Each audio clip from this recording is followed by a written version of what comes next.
Colby. Good morning, everyone, and happy Saturday. How's everybody doing this morning? Morning. Doing great. Happy Saturday. Happy Saturday. All right. Well, we've got a robust and a crowd this morning, no doubt, and people from different time zones. So it's 8:00 a.m. Eastern Standard Time, and whatever time zone you are in, it's probably earlier than that. But everybody, welcome. If this is your first time, this is something that we do pretty much weekly. It's just like-minded folks talking about all things HealthPointe. And for those that aren't on live, this does get uploaded to a YouTube channel called Voices of HealthPointe. So you can always catch this episode and previous episodes on there. But we often get started with any known docket items. And then the real fun part is to kind of get into just some round robin discussions. And it's about 60 minutes is usually what we're working with here. So I've got myself on the program to kick things off with something titled Finding the Right Mentors. So, and then we've got Hank that is going to kind of cover the topic of all things oils, but particularly on a bit of a focus perhaps on seed oils. And then we've got Carol that is going to be talking about doing HealthPointe despite quote unquote life. So, and again, on your microphones, just watch your microphones as people are going through things. Okay, so guys, please watch your microphones. Thank you. All right, guys, hold on. One out walking early, huh? Let me go ahead and handle. Okay, guys, let me mute everybody. There you go. Okay, I'm just muted everybody. So anybody that is on the docket item, you will need to unmute yourself. So I am trying to play admin here and go through a docket item. So appreciate everybody's patience and grace on this. So, all right. So it's always a fun time for me to kind of think of what I might come into our Saturday walk and talk as far as a docket item. I really enjoy it, and it's usually fed by things that are happening during the week, maybe connecting with prospects, talking about HealthPointe, talking about business. And this morning I was a little bit lacking on that, and Emily and I, my wife and I, were walking last night as we often do, and I asked if she had anything that I often, kind of call on her to see if she has any ideas and thoughts, and she often does. And we chatted a little bit last night, and then this morning I asked her again, do you anything? I said I've got a number of things I could talk about. All to say that she reads a daily message called the Daily Stoic. Maybe some of you are familiar with it. I know we've heard references, from some Network 21 conferences about Stoicism and so forth. But this particular book, I do want to give credit to the author, Ryan Holiday. And this particular morning, Emily said, oh, this is really good. And it's June 7th, and it's called Finding the Right Mentor. So let me just go ahead and read that, and then we'll kind of toss it into any kind of anybody that does want to unmute and kind of comment on that. That's always a fun part. I certainly have some thoughts on this that I'll expand on, but let me just dig into this daily message that comes from Ryan Holiday's The Daily Stoic. And this is for June 7th. It's titled Finding the Right Mentors.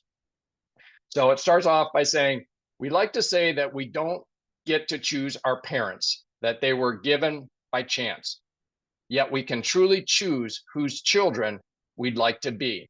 And that's from Seneca on the brevity of life. And just for context, for those that maybe aren't familiar with Stoicism, this is some early writings, often from Seneca and Marcus Aurelius and others that were great Stoic philosophers. So then it goes on to say, we are fortunate enough that some of the greatest men and women in history have recorded their wisdom and folly in books and journals. Many others have had their lives chronicled by a careful biographer, from Plutarch to Boswell to Robert Carroll. The literature available at your average library amounts to millions of pages and thousands of years of knowledge, insight, and experience. Maybe your parents were poor role models, or you lacked a great mentor. Yet, if we choose to, we can easily access the wisdom of those who came before us, those whom we aspire to be like. We not only owe it to ourselves to seek out this hard-won knowledge, we owe it to the people who took the time to record their experiences, to try to carry on the traditions and follow their examples, to be the promising children of these noble parents. And I just love that. And again, Emily, I know you're on here. Thank you. I appreciate you making me aware of that. This is written, in a book. And, when it lands on somebody like myself or those of us in this community, I don't know how it hits you. For me, it just causes me to reflect and certainly to refresh my gratefulness, I guess is the way I would describe it, to refresh my gratefulness, because just at the title, when it says finding the right mentors, many of us that find ourselves in this community, that's, I'll say, a foregone conclusion. But maybe that's where I feel that need to kind of refresh my gratefulness. And also, I'll tell you something else that kind of resonates with me, and I'll unpack this a little bit more. But again, everybody is muted here because we had a lot of background noise going on. But obviously, unmute yourself and chime in. But I like where it says, that final part where it says, we not only owe it to ourselves to seek out this hard-won knowledge, we owe it to the people who took the time to record their experiences, to try to carry on the traditions and follow their examples, to be the promising children of these noble parents. And I know that resonates with me. I think about the legacy of this model, and I am grateful for the, we'll just say, the responsibility, in a sense. Responsibility can sound like, oh, hard and heavy. I appreciate the responsibility of maybe being one of many that will carry on this, the legacy of this model that goes back. As I was reflecting on this, we've got, if you kind of total it all out, we'll call it close to 100 years, right? I mean, let's look at just in terms of going all the way back to Karl Remberg, in 1934. And, we've got a legacy of nutrition. We've got a legacy of entrepreneurship.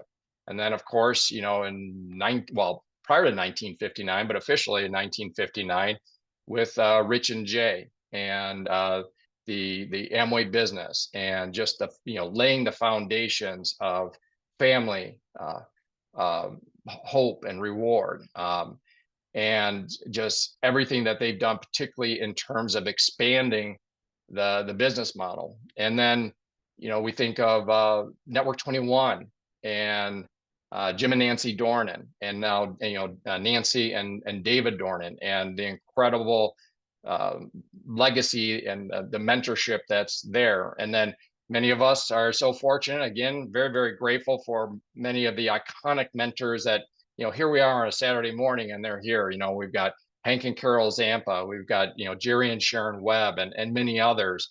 And right on up to, if you're a brand new person in HealthPointe, and you just, you're week 1 on your 6-week cycle of HealthPointe, and you're just looking to lose 12 pounds, and you're like, what's this all about? Well, you've got, your coach, that is, connected to that, that line of mentorship. So it's really, nearly a century of mentorship. And so when I see a simple little stoic message here about finding the right mentors, you can see how I kind of am washed with a gratefulness and a feeling of responsibility to carry on the that incredible rich culture of health and wellness and business and entrepreneurship, and bring forth the nuances of the contemporary years. This business model is not the same as Karl Remberg or Sam Remberg, the early 20th century. Thank goodness, right? Rich and Jay kind of brought in another era. And then we think of the amazing leverage that Network 21 and the brilliance and vision of Jim and Nancy. And, and Jim was always the first to recognize this was collectively all this leadership around the world, much of which, from dear friends like Hank and Carol and Jim, Jerry and Sharon, and collectively to kind of map out this Network 21 system that brings us things like the new, we call it the global app that has all this intellectual property that is focused so focused on HealthPointe. And then again, right up to being able to, send a WhatsApp to Carol, at roughly 8:30 every morning that I often do, kind of pinging away. So finding the right mentors, this daily Stoic message, very, very blessed where we're at. So for those, some of you that are new to HealthPointe or catching this for the first time, that may be not striking a note.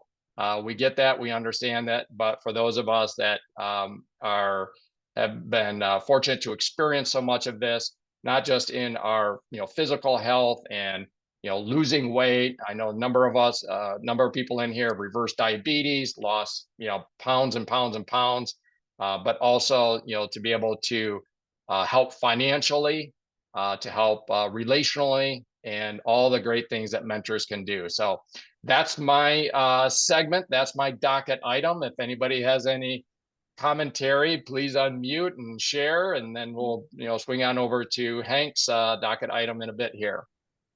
Well, actually, Eric, I worked for. Oh, I'm sorry. Go ahead. No, you go ahead, Dave. You sure?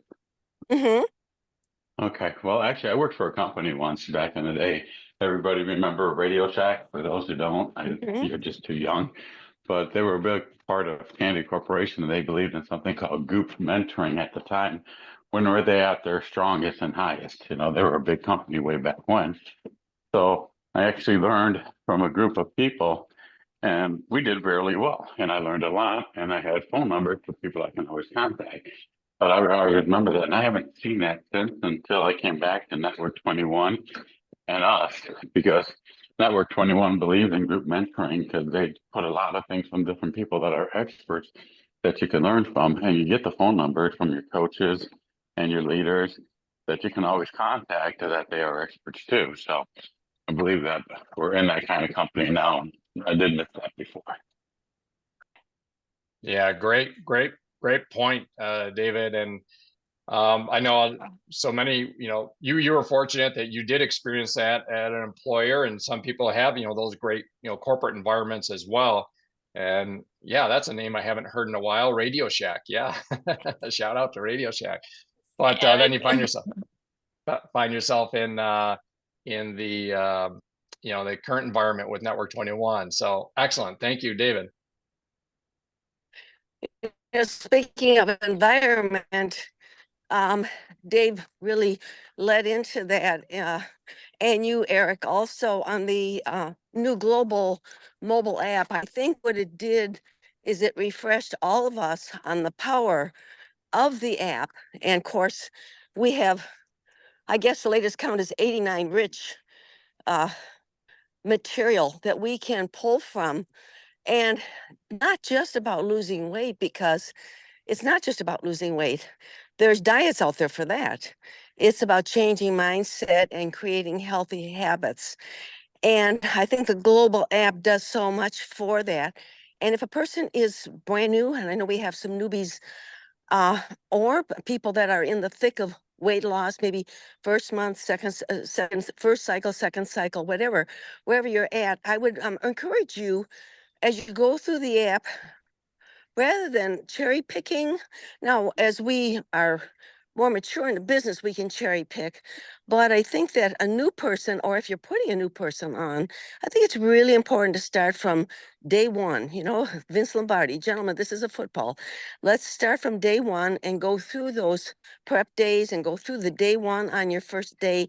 What you're going to find is you're going to get so much more from it that way, and you're going to grow with it. Because by the time you hit the 89th audio, you will be a different person.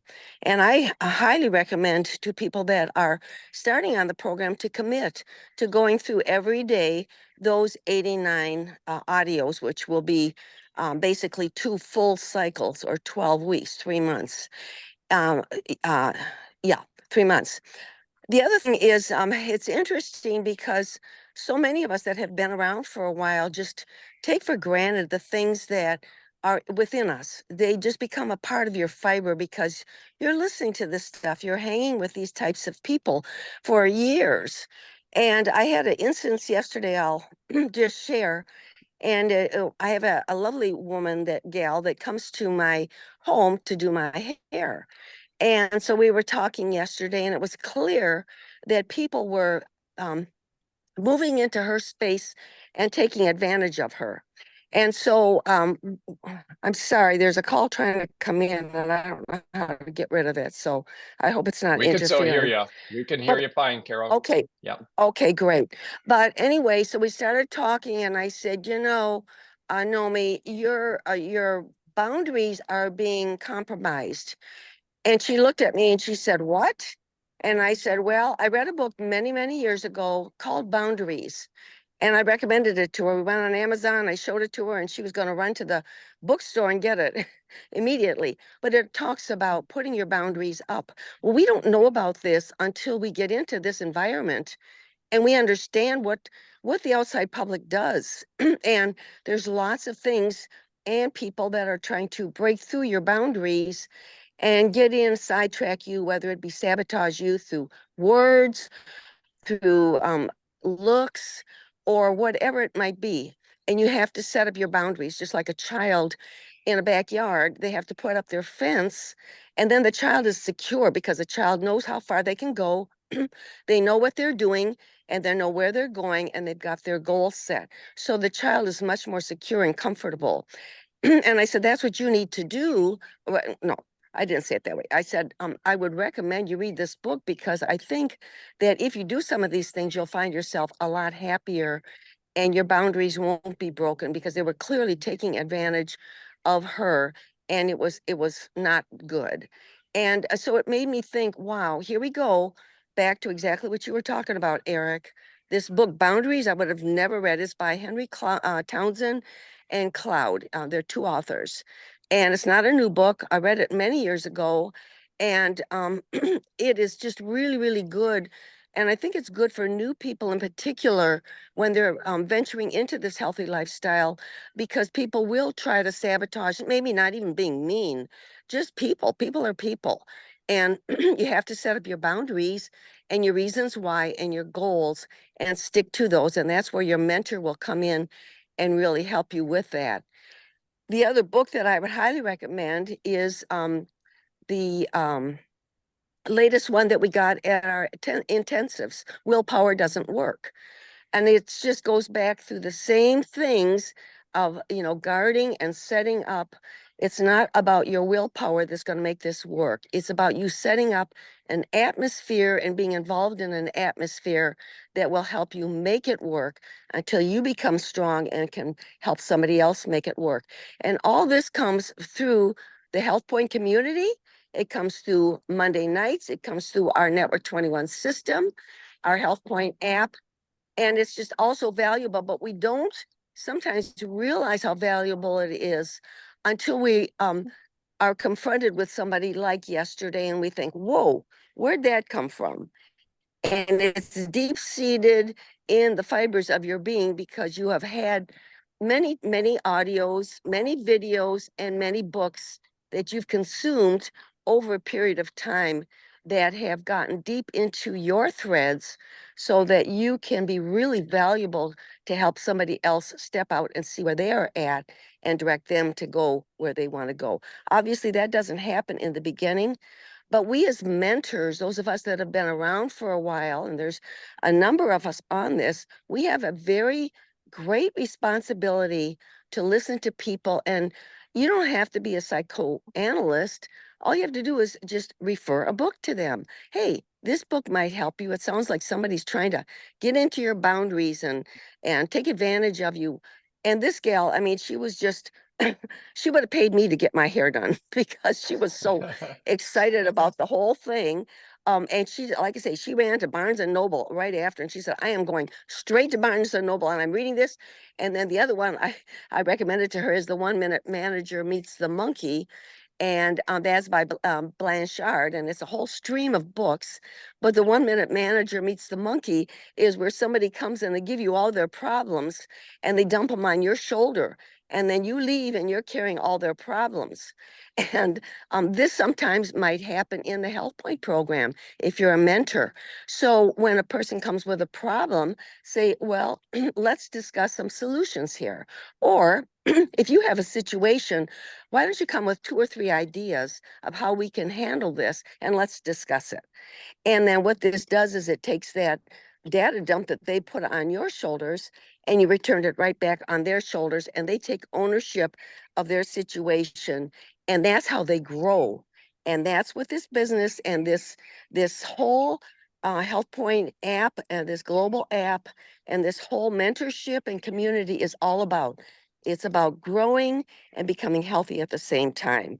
So thanks for that article, Eric. It was a great segue into something that happened yesterday. I'll turn it back over to you. Hey, Eric, Um, this is Emily, and I want to have a quick comment about mentorship. Of course, Emily. Yes, welcome. Good morning, everybody. Morning, Emily. So growing up, right? My family, so busy surviving. I know nothing about coaching. I know nothing about mentorship. Not until very recent years. I listened to Dr. Andrew Haberman. He is a neuroscientist, graduate from Stanford, extremely credentialed, great speaker. He has a podcast, very, very popular. So he talked about coaching and mentorship. He said that, we live in life, right? We try and err. So until we perfect what we want. But with mentorship and coaching, you shorten that time. How much time that you have here to try and err on on various topics. So even now, he extremely successful. He still have mentors. He has mentor all his life, and it just hit me. Yes, with the mentorship, with the coaching, we learn quicker. We learn the mistake that other people make, and they share the wisdom with us. So that it just hit me. It's just a light bulb. Say, yes, it's never too late. I wish I had mentor or coaches early on, but it's never too late. Never too late to seek out mentor. Don't have to be a person, there's a lot of books, a lot of information. But the key here is the right mentorship, right? Because if we don't find the right one, we can go to the wrong path. So that's all I want to share with you guys. Thank you. Thank you very much, Emily. So yeah, and again, Emily was the source of, this morning's inspiration to give this topic, this docket item on mentorship. So again, thank you on that, Emily. And then, yes, for those that are familiar with, I know we've cited Dr. Andrew Huberman a number of times here. He's a brilliant neuroscientist that, despite the complexity of some of the topics that he covers, he does it in a pretty palatable manner, which is always great. And thank you, Emily, for that, and sharing your you know, a reflection on your life and story, which many of us, of course, I know Emily's story, and it was very much a life of survival early on, you know, when the communists took over. And so I see where Emily, you have actively sought out, you know, mentors and particularly in education and so forth. And this is such a, you know, shortening that learning curve. You know, that's what if Carol and Hank are giving mentorship to us, certainly everything that we hear through Network 21, Jerry and Sharon, it's all with the, you know, idea of if they've experienced something and, you know, work through that struggle, they can just condense it and deliver us, you know, kind of save us that time, Emily, is what you're sharing. It shortens that learning curve. And then, you know, we can start, you know, we're standing on shoulders of giants and start there and, you know, maybe pass on that mentorship to somebody else and shorten their learning curve. So thank you, Emily, for that. Appreciate that very much. A short quote. Yes. I think they still have it, Wheaties cereal. And back when I was a kid, the commercials were breakfast of champions. And so constructive criticism is the breakfast of champions, but you want it to come from someone who loves you. And so I have given permission to Hank and Carol to give me constructive criticism of me, and they want to speed up my process so that I can have the success that I want, not that they want, that I want. That's it. Love that. Love that. Yeah, those Wheaties quotes. And Eric, thanks for bringing as us a, back to, yes, Laurel, good morning. I Thank was you, just David. going to Again. mention when Carol was talking about boundaries, it struck me for many, many years. I worked with middle school age students as a counselor. And one of the expressions I used so much with the parents and the teachers was about boundaries. And it was, you know, students or children or people, I guess you could just insert that word, don't test boundaries to break them. They test boundaries to find them. And if we don't have boundaries, people will just bleed right into it. And sometimes we don't realize we need boundaries. It sounds like such a negative word, boundaries, but you have to have some kind of boundaries to keep your life organized and to be able to help others. So anyway, I thought I would just mention that because that struck me when Carol said that. I love that, Laurel, and thank you for that. And yeah, with your particularly with your counseling background and just your life background, to be able to reflect on that. And I really like how you point out, you know, boundaries. I don't know what it is about that maybe at first hearing that, it sounds a bit of kind of like a hard or a negative, you know, term, like you're sharing here. And yet when we hear it in the context that you're covering it, I love that, where they don't test them. They're not looking to test the boundary. They're looking to find the boundary. And then Carol, when you're talking about, you know, like, and I maybe this is an illustration in the book that you referred to, where, you know, it does create this, you can imagine as a child, if your yard is just endless, there's a certain anxiety in that. But if there's this fence, that can create kind of this domain of, you know, safety. And so I love that. And I've got the book pulled up, like you said, Carol, Henry Cloud and John Townsend. For those that are looking for it, it's the cover of it, it's boundaries, and there's like a pencil and a line on there. I'm sure it's very easy to find. I know I have not read that one. I'm going to get that one. And you also reference the book, Willpower Doesn't Work. I do have that one handy. I know it doesn't show usually very well on the screen, but for those that are able to look at their screen, this is the one. And I have been digging into that, and that's a really, really, you know, just again, in this HealthPointe community, when you think about it, we're constructing that in a large way, you know, this community, this environment. If somebody's trying to just change their habits, healthy habits, and they're absolutely going solo. They've got no coach, no mentor, no community. And worse yet, they have their existing community that, maybe led to them being, a set of unhealthy habits in the first place. And so they're still in those communities, in that environment, lacking a coach, lacking a mentor, and they're trying to make this, health change. Good luck. But in HealthPointe, we've got everything that they're talking about in this book. Willpower doesn't work. And then I know you've referenced that book, Carol. It's just a fun title. The 1 Minute Manager Meets the Monkey. I remember when you referenced that to me, I'm like, I don't know if I'm going to like that book, but I sure like the title. That sounds fun. So, but it was obviously a very, very pivotal book.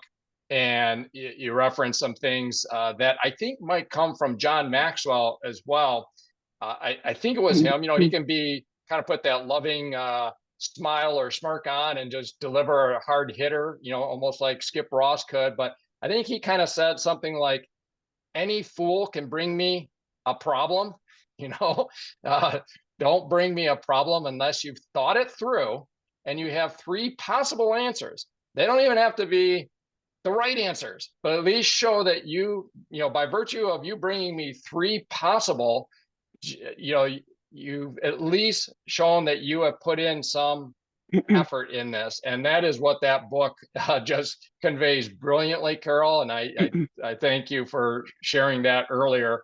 And certainly a culture that I develop around myself, certainly in my other company, people very much know that, and it's just a fun expectation. I don't bring a problem to them. If I've got a problem, I've thought it through, tried to bring up, hey, will this work? This is work. This is what I put some effort into trying to find some solutions, and vice versa. I'm not your errand boy when it comes to problem solving, and we got to be careful because sometimes there's a bit of an ego. If you can solve people's problems, you get a little, almost like a codependent relationship where it feels good to problem solve.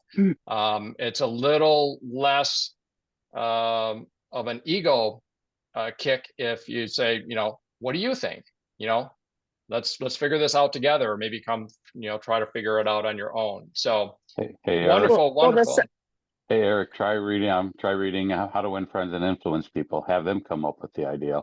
You're directing them to it, but if they come up with it, they own it, and then it's not on you. Yeah. Yes. Yep. And again, another great book. Wow. What a great book. Dave, How to Win Friends. Dave, you said the perfect word, and that's ownership. And that's what this is all about, is soft ownership. Helping a person softly, especially in the beginning, but even further along, you still have to do it softly. So if a person has a situation, I think softly say, hey, let's kind of create, let's talk about what this situation is. You tell me what your situation is, and then think it through and come up with 3 solutions, and then we can mastermind together. So they feel, again, boundaries because they're coming to their mentor. They've identified their situation, and they have thought about their situation and come up with some possible solutions to their situation. So that ownership word, Dave, that you used is really, really powerful. And it's just like when a child is 2 or 3 or 4 and you're creating habits, you're not going to create habits of a 21-year-old, but you're going to create gentle, small habits that grow over the years. And that's what develops leaders, is those day after day, month after month, soft ownership of situations, and then coming. And when they come with a good solution and you both agree, wow, this is really good, what that does is it just builds the person with the problem or the situation. It just builds their self-esteem up the gazoo, because now they feel, oh boy, I have this situation, but now I came up with a good solution. So and so, my mentor, likes the solution, and all that does is it just builds edification to the person and self-esteem and confidence, and that's what we're all about over a period of time. Absolutely. Yes. I was just going to say, it's kind of like being part of this community. Even though you may not go directly to one of the people who are on this call, like the quote from Dave and the quote from Laurel, it's sort of like, we are having all this mentorship just by being little eavesdroppers, just because we're part of this community. And, that's so appreciative that you've organized this so that all of us can just jump on and be part of it. And then the other point I was thinking is, when you have a dog and you put in an invisible fence, and if some of you may relate to this, but I remember when I had my little Westie, we put in the individual fence. Of course, she couldn't see the boundary.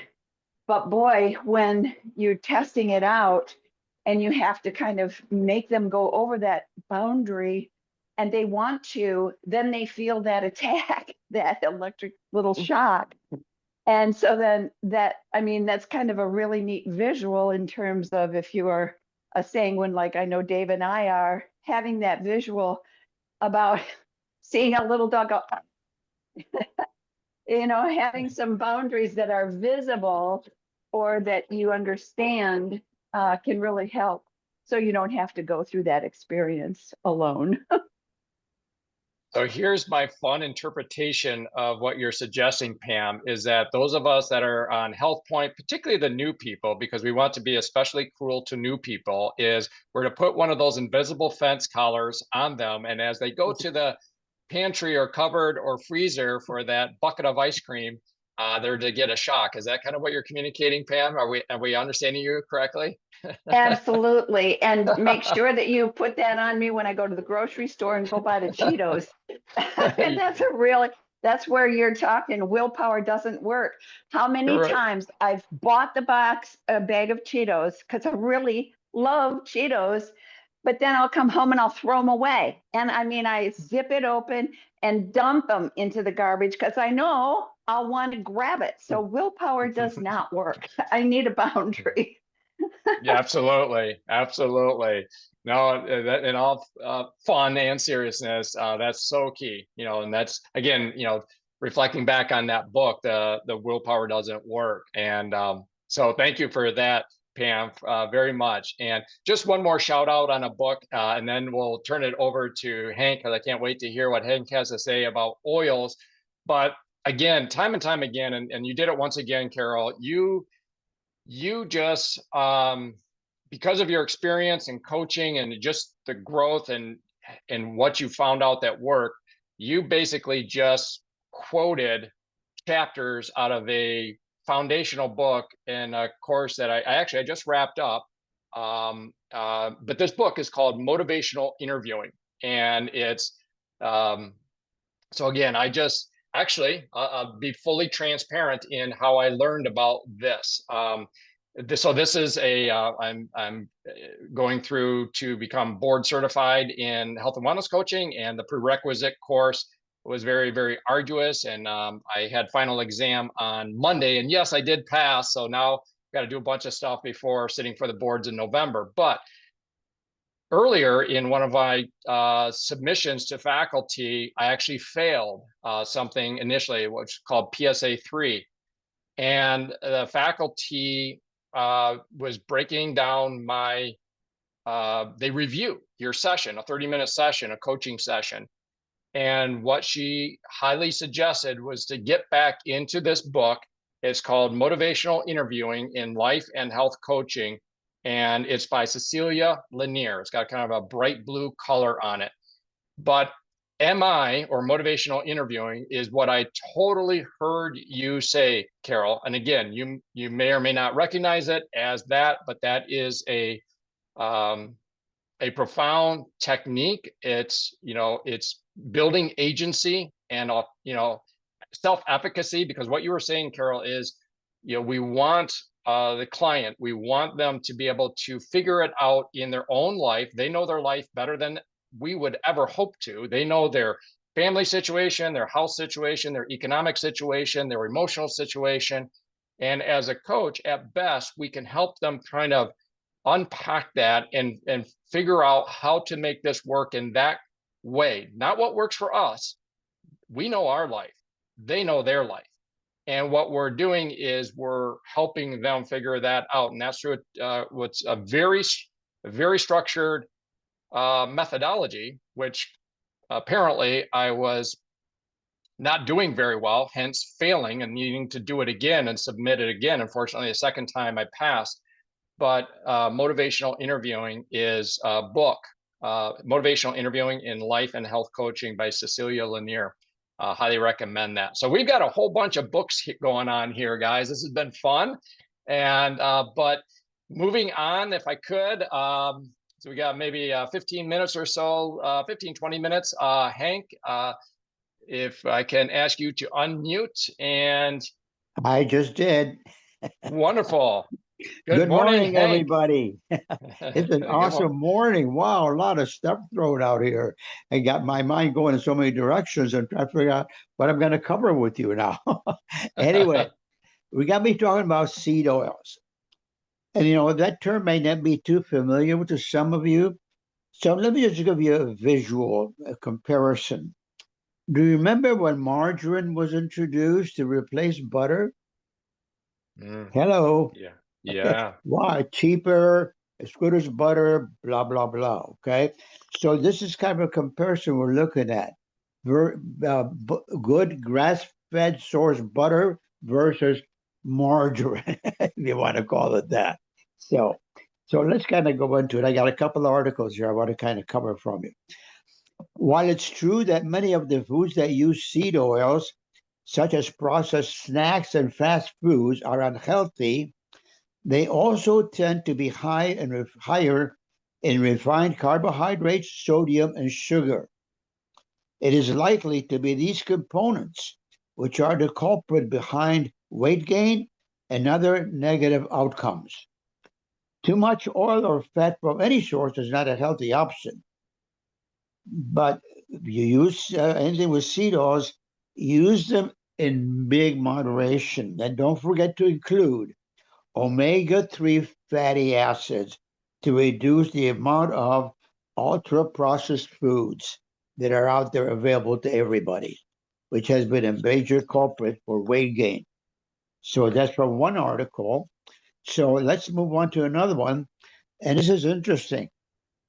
Study that was buried in the industry for a long time until big farmers felt safe about bringing it out. Traditional fats heal, industrial oils kill. That's the name of the article. The French paradox, and it's not a paradox, because France is high, it uses butter a lot, okay, in all their cooking and everything, but they have low heart disease, which is rather interesting. Switzerland, highest saturated fat intake, lowest cardiac death rates, because it's all natural products, all right? So remember, you were never broken, you were poisoned. Start eating grass-fed butter. For example, I know Carol buys butter from that comes from Ireland, from grass-fed cows, and it's awesome. Is it cheap? No, it's not cheap.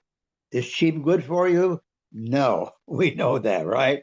You become what you eat. We have all learned that. So start eating grass-fed butter, coconut oil, beef tallow, olive oil, also avocado oil, pure avocado oil, okay?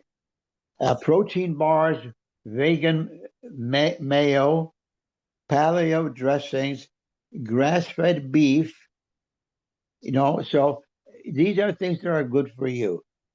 When you start to see this label, whole foods, you know, healthy labels are nothing but lies a lot of time. There was never a fat problem, only a seed oil problem. There's a Dr. Chris Novi found that seed oil intake below 2% gives you 0% obesity. USA intake is 20% with seed oil intake, which has given us 42% obesity. Isn't that amazing? Japan eats 3% seed oil, and they have a 3.5% obesity. U.S. intake is 20% of seed oil. We got 42% obesity. And that's rather interesting. So you've been lied to at genetic level, okay? Just remember, let's see, I'm trying to go through these articles. I gave you the different lineup. So you're not failing, but you've been under attack. Seed oils are the modern cigarette, but worse. Just remember to remove them from your diet entirely as much as possible. Is it possible 100%? No, because you don't know all the stuff that's infiltrated with seed oil. But stay away from all this processed foods. You know, that's called, what's it called? UPF, ultra processed foods. Okay, UPFs. Stay away from those box items. That's deadly stuff in there. You want to, when you shop the perimeter of the store, not up and down those aisles, because everything in boxes is pretty much processed foods, and that's what you want to stay from. That's why our HealthPointe program is so great. Good natural sources that we talk about, and it's why it gives you a good weight loss that be long lasting. It's a lifestyle. It's what you're doing. You're changing a lifestyle that's going to last you a long time in your life. And I know Carol and I have been on this program for many, many years. And we don't have to watch so much as we used to in the beginning because we learn how to control it. I mean, I'll share with you, last night, Carol and I were out on the beach in Venice, and we have what's called praise and worship on the beach. It's a good turnout. There's a church that puts this stuff on, which is really great. And afterwards, we took our roll-ups with us and had dinner on the beach, you might say. And afterwards, we were able to go out and get some ice cream. Once in a while, it's okay. But the source we go to is pretty well naturally made ice cream source. And it's coffee ice cream, which I love. And you don't need to eat huge amounts, just one scoop. Just one scoop in a cup. Yeah, I felt it. It tasted good. I says, okay, I had my sinful part for a while, and that was good. But you know what I'm saying? You can do that after you've been on the program long enough to develop a good, healthy lifestyle way of eating. Okay, so I hope this makes some sense to you. Stay away from the box products and do the all natural stuff as much as possible, and always try to figure out what's the source of this product I'm eating. And that's important. So with that, I'll turn it back over to you. Thank you so much, Hank. Huge topic on oils and seed oils. If anybody has any commentary or questions, I looked at a couple of things here. I can definitely expand on this. And again, thank you, Hank, because yeah, so many things. One on the ultra processed foods. We say BBB, boxes, bags, and barcodes. That's an easy thing to remember. To the extent that you can, like you say, Hank. Stay out of those inner aisles as much as you can on the grocery store. Shop the perimeter. Watch out for the BBB, the boxes, bags, and barcodes. Any food or food-like substances, as it's called, that comes in a box, or any of that comes in a bag, or any of it that is kind of slapped with a barcode, probably not your whole food category. And then so glad that you commented that you had ice cream last night, because Emily and I did too. Probably wasn't as from such a good source as yours was, but we were celebrating my passing of that final exam, and we did share it, right? And it was fun, and we're in lifetime maintenance, and it was great. But To your point, as they say, dosage makes the poison. Dosage makes the poison. There's a lot Eric, of things. Yep. And Eric, it's got as Hank was talking, I can't remember where I got these two acronyms, but one was the standard American diet. If you take the first letter of each one, is SAD for SAD, and right. calorie rich and processed is CRAP. Oh, love it. So I just thought I'd throw that in there. So we've got BBB, boxes, bags, and barcodes. We've got standard American diet, which is sad. How ironic is that? Isn't that hilarious? And, it sounds like that is going to be, or is being addressed, but, we're talking about like the old food pyramid, which is, eat a bushel basket full of highly processed stuff as your foundation, and then get to that last little bit of nutrient dense um, uh, food at the very, very tippy top of the pyramid. I don't think so. Let's turn that pyramid upside down. That sounds more right, and it is more right. So thank you, Laurel. Just to kind of expand on some things on the seed oils, Hank, you were talking about the margarine. So margarines are, I had to confirm this. I looked it up, and margarine, soybean oil, canola oil. By the way, there's no such thing as a canola. That stands for, canola is a conjunction of words. There's no like canola tree or canola bean. Okay, just a fun fact there. So soybean oil, canola oil, sunflower oil, corn oil, cottonseed oil. These are all considered industrial seed oils. So when you're talking margarines, you're talking that. And quick hit on why these things. You might wonder, well, why is it an issue? First of all, they're high in omega-6 fatty acids. And this is particularly an issue. Now, we're not demonizing omega-6. We need omega-6 and omega-3. The thing is the ratio.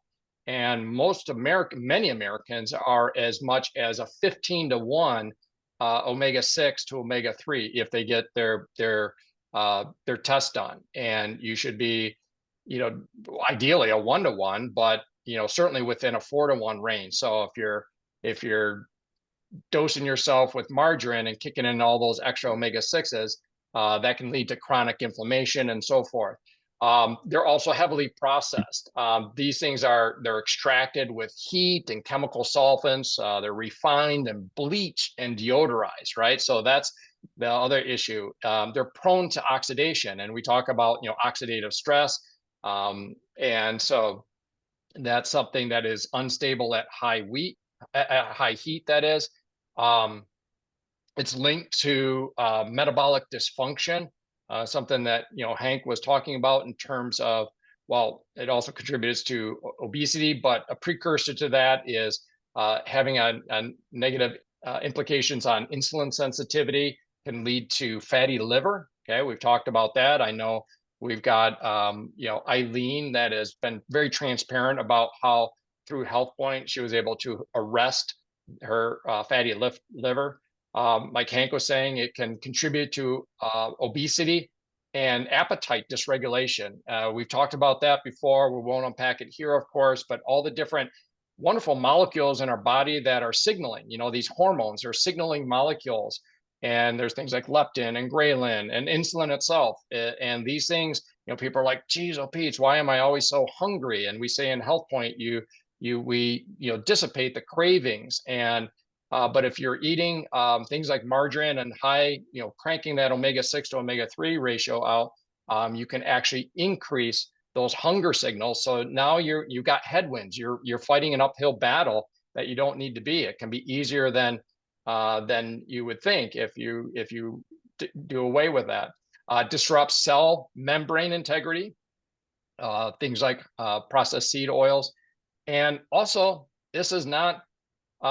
This is kind of a modern invention. It was just introduced in the early 1900s. So, so much of this, if you just think of, and I know you referenced this, Hank, when you went through some of the types of oils that are healthy and to pay attention to, and that France and Switzerland and so forth do historically.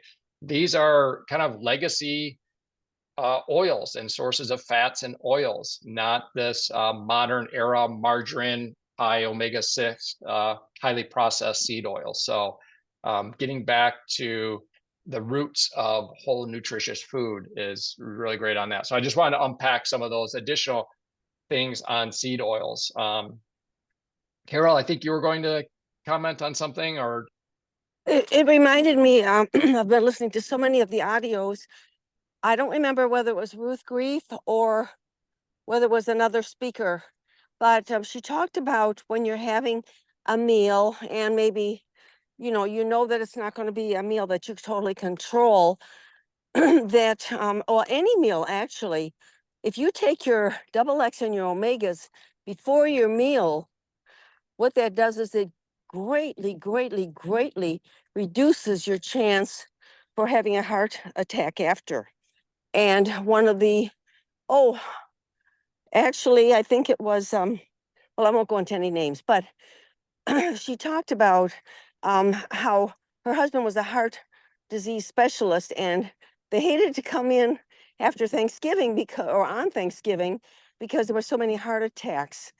And if you take your double X and your omegas, and Sharon, you were interviewing this person on one of the audios, and I'm so excited that it was on there because I had lost touch and the name just escapes me, but we don't need to use names anyway. But the point was that take your double X, at least your double X and your omegas before, because what this person said was that your arteries are very supple. You want them to be supple. And that's where your omegas and your double X come in. They make your arteries supple so that when you're eating, stuff flows through. Because if your arteries are hard, they'll crack. And as stuff goes through, that's where it will collect in those little cracks. And that's where hardening of the arteries is created. So don't take this as New England Journal of Medicine, but this is a concept of get in the habit of taking at least those two of your supplements before your meals, especially your dinner, and especially if you're out, because that will greatly help your heart.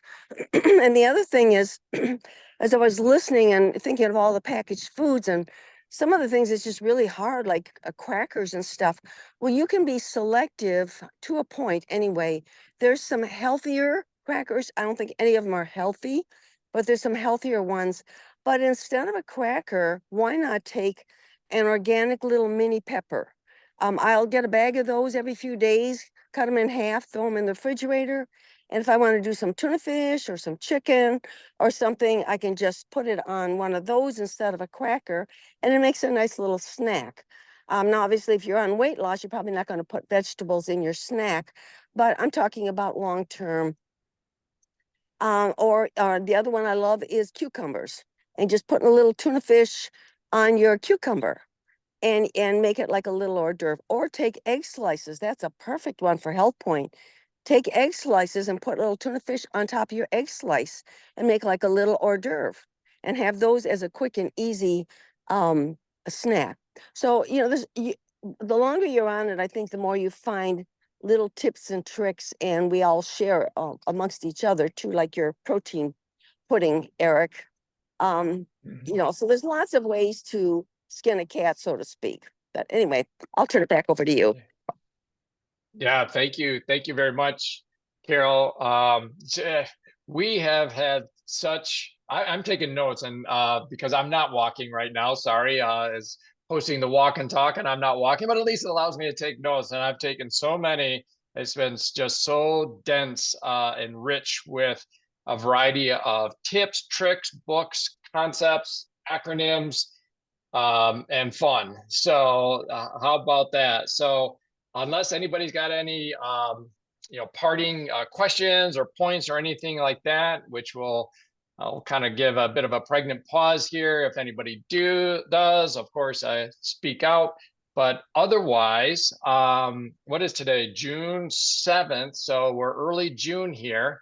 And we have wrapped up our early Saturday morning here. So as we often like to say, we'll see everybody next week, same time, same place. Have a great day. Bye-bye. Wait, one more thing. Okay, Everybody, David. shout out to Eric. Congratulations on passing that test, sir. I'm sure it wasn't easy. Woo-hoo! Thank you. Yes, it was a 4-hour well, it was given 4 hours. It took me like 3 hours and 50 minutes to complete it. So I was spent. So thank you very much, David. And thank you, everybody. We'll see you next time, same place. Bye-bye.